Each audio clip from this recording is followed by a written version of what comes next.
일본 일주의 후반부에 들어 날씨가 나를 돕지 않는다. 쨍하니 맑은 날씨를 기대했지만 오늘도 조금은 흐린 하루. 오늘의 첫 일정은 아오시마이다. 아오시마로 가기 위해서는 니치나선을 타고 약 30여 분을 달려야 한다. 여관에서 나를 반겨주던 건 조금은 오래돼 보이지만 개성이 넘치는 열차였다. 그렇게 30여 분을 달려 도착한 아오시마역은 개표기조차 없는 작은 역이었다. 역을 나와 사람들은 일제히 한 곳으로 향했고 덩달아 나도 사람들의 행렬을 따라 이동했다. 아오시마를 향해 가는 길은 관광객의 행렬을 제외한 사람들의 인기척은 느낄 수 없었다. 그렇게 안내판 하나 없는 다소 불친절한 길을 따라 가다 보면 해변 가까이 자리한 식물원을 만날 수 있고 그곳을 지나면 마침내 아오시마가 나온다. 처음 마주한 아오시마는 한눈에 보기에도 크지 않았다. 금세라도 넘어올 것 같은 파도의 위협을 피해 걷다 시선을 돌리면 어디에서도 본 적 없는 독특한 지형이 나타난다. 다리를 건너는 사람들의 시선을 한눈에 사로잡는 이곳은 놀랍게도 수백만 년 전 만들어진 자연 형태 그대로의 지형이다. 마치 빨래판같이 생긴 이곳을 사람들은 도깨비 빨래판이라 부르고 있다.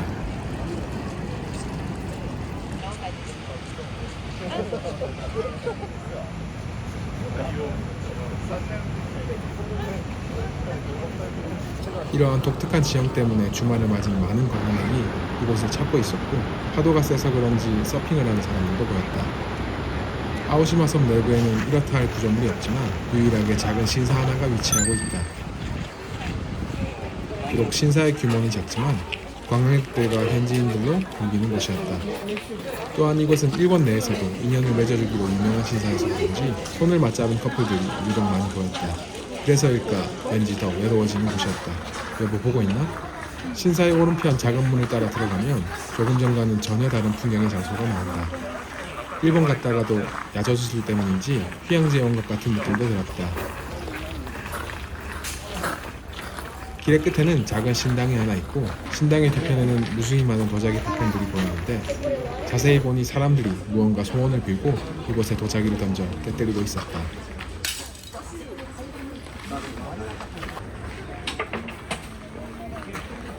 이곳을 찾은 사람들의 행동은 다양했지만 모두들 무언가를 간절히 바라는 눈치였다. 그렇게 나도 마음속에 작은 바람을 품고 신사를 나와 섬을 더 둘러보기로 했다.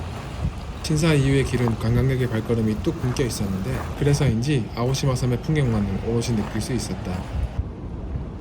끝이 보이지 않는 도깨비 빨래판을 따라 걷다 보니 저 멀리 끝자락에 모인 사람들이 보인다. 호기심에 나도 빨래판의 끝자락을 향해 걸어갔다. 낯선 이방인을 반기지 않는 것인지 파도가 나를 향해 매섭게 몰아치고 있었다.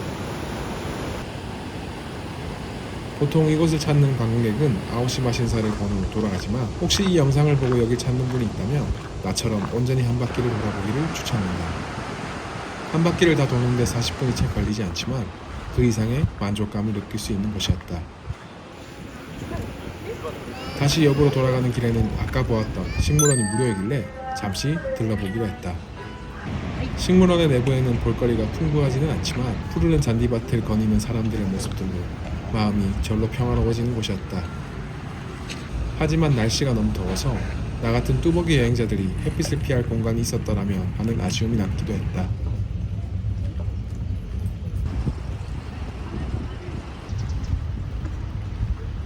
다음 목적지인 오비성화 마을로 가기 위해 역의 시간표를 봤더니 겨우 시간당 한 대만 운영되고 있었다.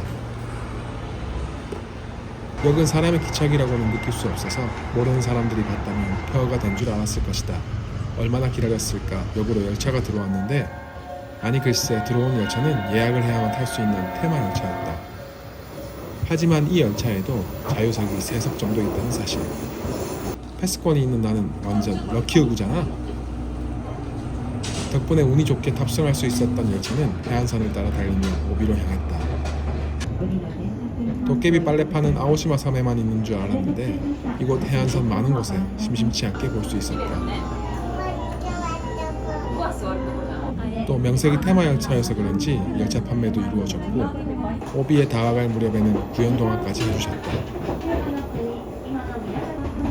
여러가지 재밌는 구경거리들을 보고 나서 도착한 오비역은 독특한 전통 목장을 입은 마을 사람들이 관광객을 반겨주었다.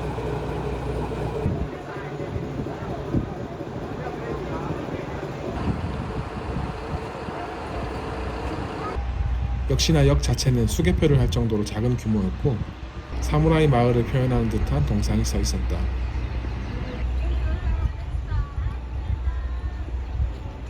방금 역을 나오는데 레일패스를 보여드렸더니 이 지정석권을 보여달라고 하더라고요. 그래서 저 자유석으로 탔는데요 라고 하니까 그때 아시겠다고 이렇게 내보내줬습니다.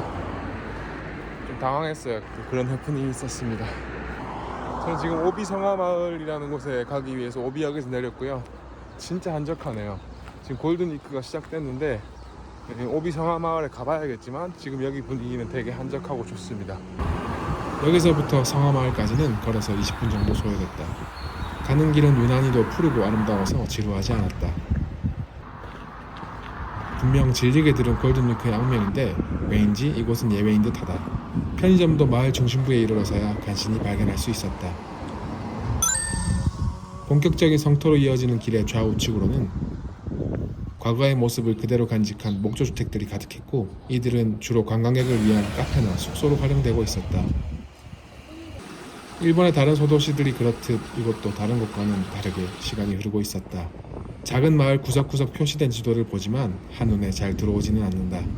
이래저래 많이 걸은지라 일단은 성터 앞 식당으로 발걸음을 옮겼다. 이곳에는 오비텐이라는 것이 유명한 것 같았는데 일종의 오뎅이라고 생각하면 된다. 에비텐 소바 1つお願いします。おび天そばをはい2つ、1つ、はい。美味しいですよ。 대놓고 성 앞에서 관광객을 상대로 하는 식당이니 음식의 맛은 크게 기대하지 않았는데 소바의 맛이 생각보다 깊고 훌륭했다.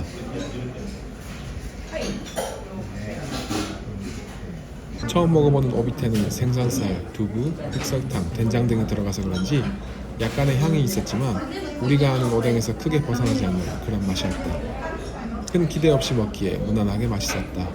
독특하게도 일부러 기념품점을 들리게 하는 것인지 계산은 옆에 기념품 가게에서 이루어졌다. 든든하게 배도 채웠으니 다시 길을 나서본다. 일본 일주를 하며 많은 성토를 보았지만 이곳이 가장 자연과 잘 어우러진 곳인 것 같다.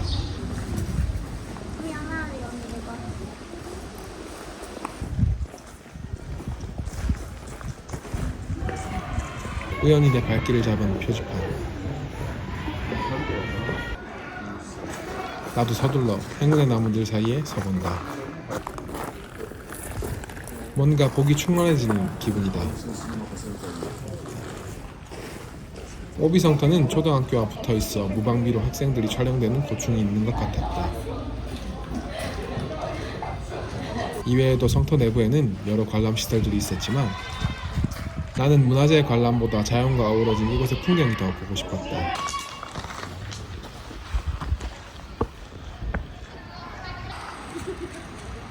성터의 가장 높은 곳에는 세월을 알 수 없는 나무들이 가득했고 사카타니 강이 보이는 문이 있었다.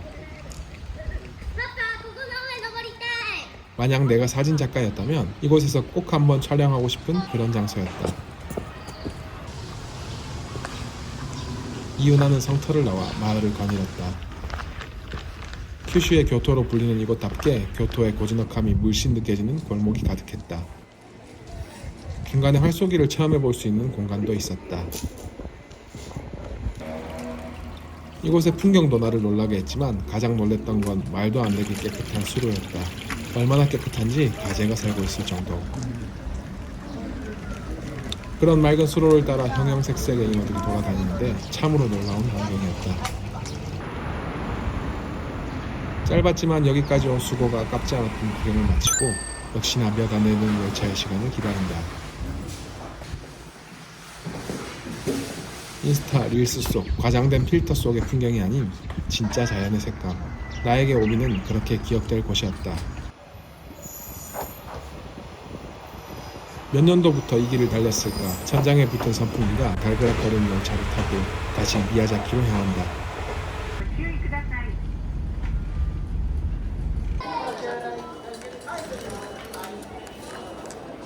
미리 내일 여행을 위한 신칸센의 발권도 잊지 않는다.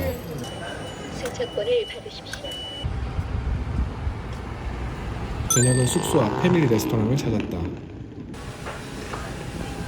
주머니 사정이 녹록치 않은 여행자가 먹기 딱 좋은 곳이었다. 오늘 하루도 열심히 돌아다닌 터라 대욕탕에서 몸을 지지고 나와 시원한 음료를 마시며 하루를 마무리했다. 아뿔싸 아침부터 소나기가 내린다. 하지만 언제고 비가 그치길 기다릴 수 없기에 우산도 없이 빗속을 돌파한다. 오늘은 오이타로 넘어가 적당히 구경을 하고 푹 쉴 생각이다.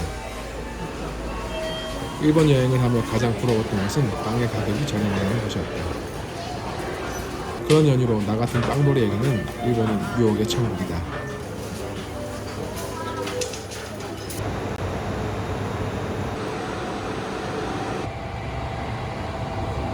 그렇게나 많은 열차를 타는데 그때마다 이렇게 생김새가 다른 게 신기하다. 어쩔 수 없이 산 빵으로 아침을 때운다. 미야자키에서 오이타로 가는 열차도 대부분 해안선을 따라 이동했다. 도착한 오이타는 생각과는 다르게 매우 붐비는 모습이었다.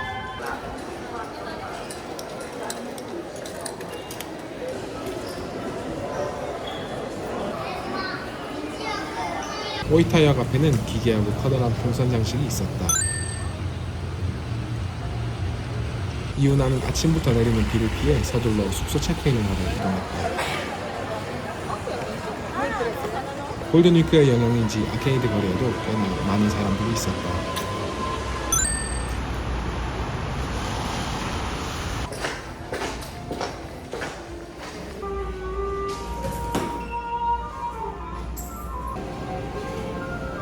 이틀간 묵은 숙소는 일본 일주 중에서 가장 넓고 쾌적한 곳이었다.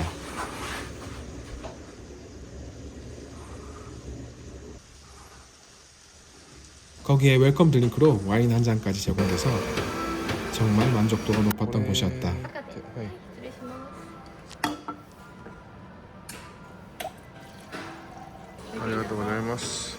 긴 여행 중 즐기는 간만의 휴식. 그렇게 오후를 푹 쉬어버리고 근처 맛집 오픈런을 나섰다.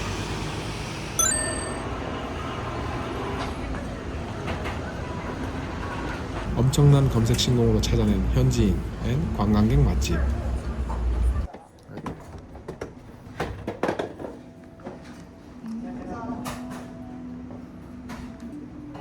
토리텐 텐쇼쿠 야키소바 오네가시마스. 오이타는 원래 토리텐 정식이 유명한데 양이 적을 듯해서 덤으로 시킨 야키소바가 먼저 나오고 이어서 정갈하게 한 상 차려진 토리텐 정식이 나왔다. 닭튀김과 함께 나온 된장국까지 깨모노.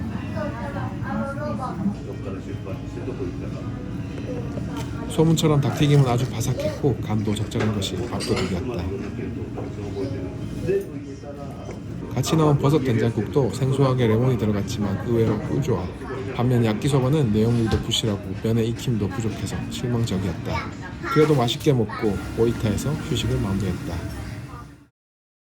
어제는 한바탕 비가 쏟아지더니 오늘은 다행히 개었다. 아침의 첫 일정은 오이타성 공원을 산책하는 것. 오이타역 기준 도보 15분 정도면 쉽게 도착할 수 있다. 별도의 입장료가 없는 오픈된 공간. 규모가 크지 않아서 볼거리가 많지 않다. 그나마 볼 게 있다면 공원 내에 있는 작은 신사랄까? 공원 중앙으로 높게 전망대 같은 것이 보인다. 호기심에 올라가 봤더니 딱히 볼거리가 있지는 않았다. 그래도 여기서 바라보는 신사는 제법 아름답다. 안녕하세요, 검은소입니다. 전 어제 하루 동안 푹 쉬었어요. 푹 쉬고 체력을 조금 회복하고 오늘은 오이타하고 오이타에서 가까운 베푸를 좀 둘러볼까 합니다. 베푸의 유명한 관광지는 며칠 뒤에 아내가 한국에서 오기로 해서 그때 넘어가기로 하고요. 그때 못 돌아보는 것들을 오늘 좀 돌아보려고 해요. 아내랑 갈 예정인 곳들 제외하고 나머지 베푸에 좀 사람들이 그나마 적게 갈 만한 곳들을 좀 돌아다녀 보겠습니다. 어제 하루 종일 비가 내렸는데 오늘은 좀 개어서 해가 약간 뜨기도 하고 약간 흐리기도 하고 그런 중간인 상태인 것 같아요. 오늘 여행도 기대가 되네요. 오늘도 열심히 걸어다녀 보겠습니다. 공원을 떠나려는데 다시 발걸음을 잡는 녀석들. 할 말이 있는지 연신 주위를 맴돈다.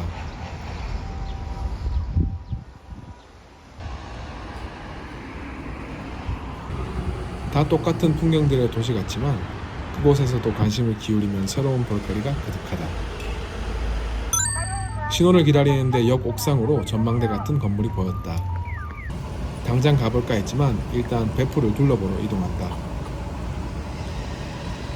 오이타와 베프는 정말 가까워서 베프의 숙소가 비싸다면 상대적으로 저렴한 오이타의 숙소를 잡는 것도 괜찮을 것 같다. 안녕 탄지로.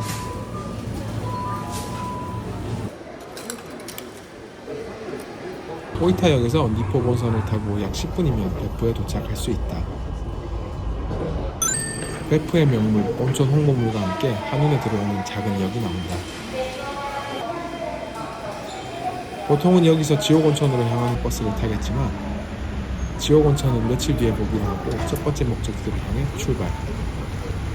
흐린 날씨 때문인지 안개가 자욱한 마을의 풍경이 신비롭다.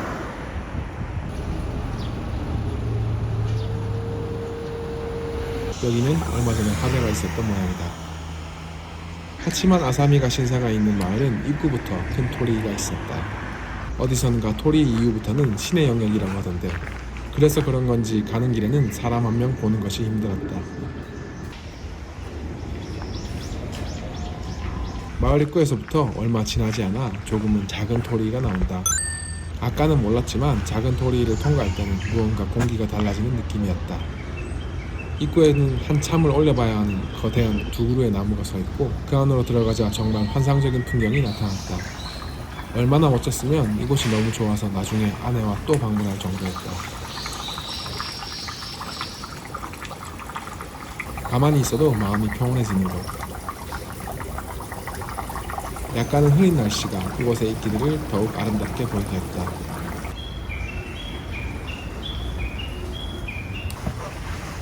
만약 이 영상을 보시는 분이 혼자만의 시간을 좋아하는 분이라면 이곳은 꼭 방문해 보시라고 말하고 싶다.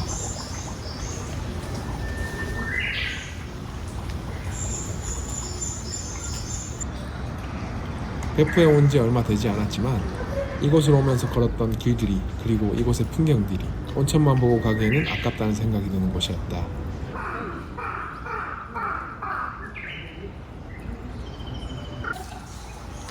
그렇게 마음의 평안을 얻고 다음 장소로 이동하기 위해 발걸음을 옮겼다. 진짜 구글맵 보다가 별로 생각 없이 이 신사가 있어가지고 왔거든요. 진짜 오기 잘한 것 같습니다. 혹시 베프 오시는 분들은 지옥온천 이런 것도 좋지만 저기 한번 들려보시는 거 좋을 것 같아요. 신사 이름이나 이런 거는 제가 따로 나중에 영상에 넣어 놓을게요. 마치 애니메이션 속에 있는 듯한 그런 느낌을 받았어요. 진짜 고즈넉하고 풍경도 너무 예쁘고 크기도 그렇게 크지 않아서 오히려 가볍게 둘러보기 좋은 것 같아요. 베프역에서부터 산책하듯 오면 한 20분 정도 걸리는 것 같습니다. 찬찬히 걸어서 한번 이 신사를 둘러보시는 거 저는 정말 추천드리겠습니다.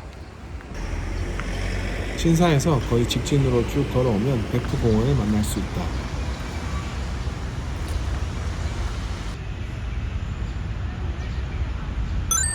공원은 꽤나 넓은 편이었고 산책을 즐기는 마을 주민분들이 계셨다. 전반적으로 베프는 도시와 자연이 잘 어우러진 것 같았다.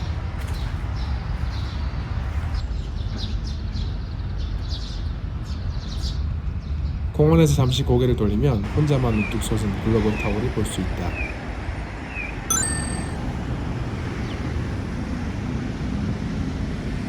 글로벌 타워는 엘리베이터 앞에서 입장료 300엔을 내야 한다. 아리가토고자이마스.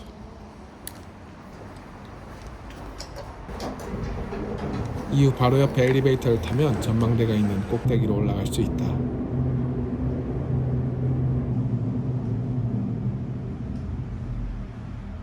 엘리베이터에서 내리면 바로 통유리로 된 창밖으로 멋진 전경이 펼쳐지는데 이곳에서 베프의 모든 곳을 한눈에 조망할 수 있었다.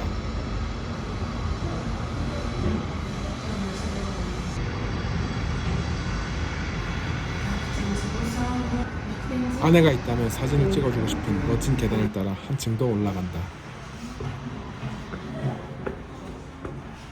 흐린 날씨에도 저 멀리 해안선까지 볼 수 있었는데 말 같다면 정말 끝내주는 경치였을 것 같았다.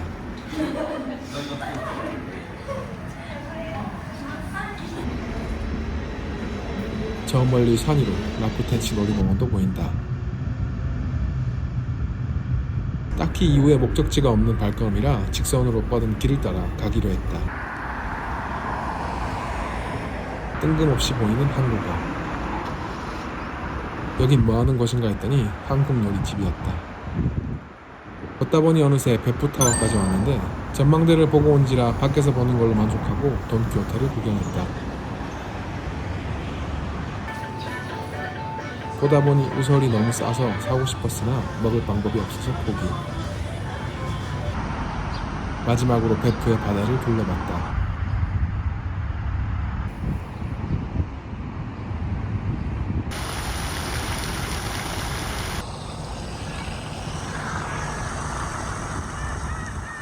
다시 베푸역으로 돌아와 숙소가 있는 오이타를 향했다. 오이타역에서는 아까 아침에 멀리서 보았던 옥상 전망대를 걸어갔다. 오이타역 쇼핑몰의 옥상은 미니 기차가 있을 정도로 잘 꾸며져 있었다. 어떤 이유 때문인지 기차는 운행하지 않았지만 아이들이 굉장히 좋아할 것 같은 장소였다.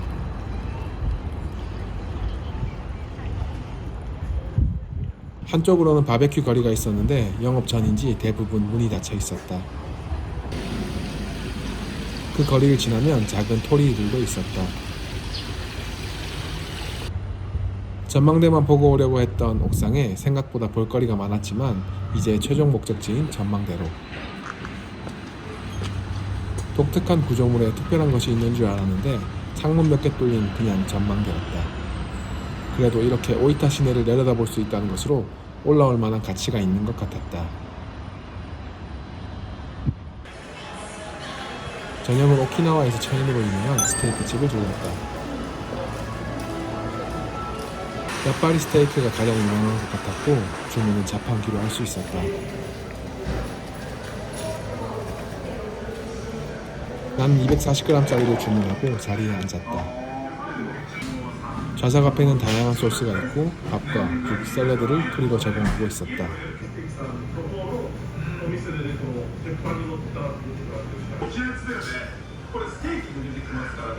스테이크만으로는 배가 안 차는 나 같은 대식가에게는 딱인 식당이었다. 스테이크는 판 위에서 지글지글 구워주고 있었고 겉면만 익혀서 나오고 굽기는 취향에 따라 달궈진 판을 이용해서 직접 굽는 방식이었다.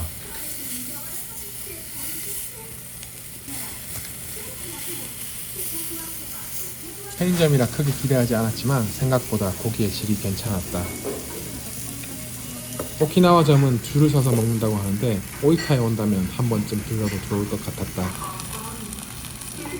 그렇게 다소 헤비하게 저녁을 먹고 숙소로 돌아와 영상을 편집하며 오이타에서의 마지막 밤을 보냈다.